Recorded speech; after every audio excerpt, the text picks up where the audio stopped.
Hello and welcome to my YouTube channel. Today I'm going to be concentrating on weapons and their use as tools with a bare-handed skill set. But first off, I want to say that what I'm going to be working with are dull implements. In other words, if I have something like this, which is, as you can see, quite dull. It's a sword, but it's not. It's really just a hunk of plastic. And if I compare that to this, which is an actual machete, you can see that it's much, much thinner.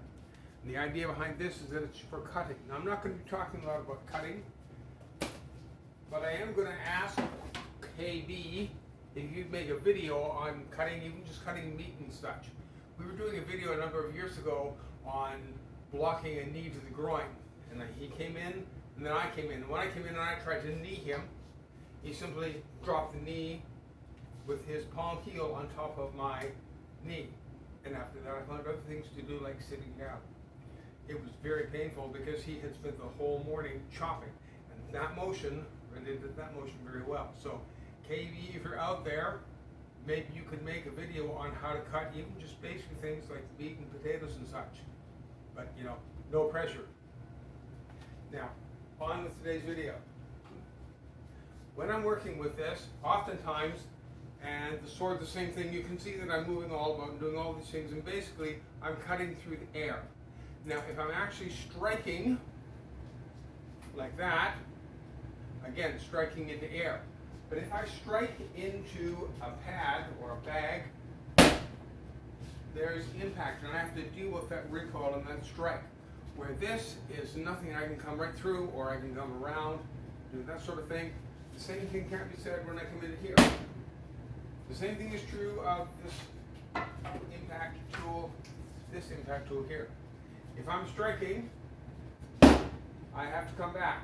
Whereas if I'm cutting, it's a different thing.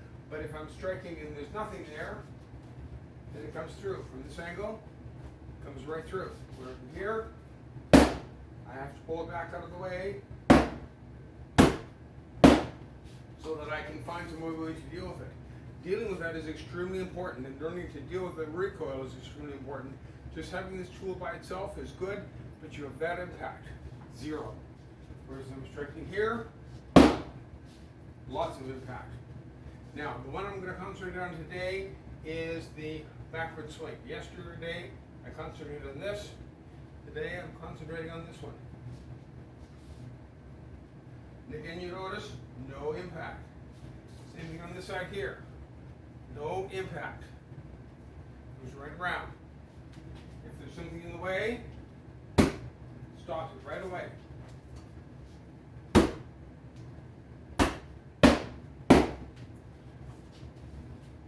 Point is that when I have no impact, I have that. When I have impact, I have that. So oftentimes if I have nothing hit when I'm practicing, I'll come out and I'll stop, and then I'll come back. Or I'll come around and I'll stop, and then I come back. Or I'll do a backhand and I'll stop, and I'll come back. The same thing is true of the shaft.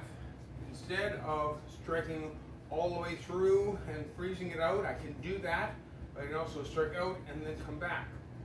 I can strike out and come back. I can strike out and come back. Therefore,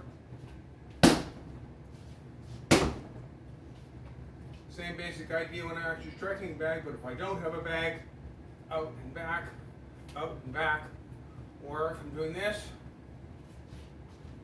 kind of ends that right there, doesn't it? Anyway, something like that.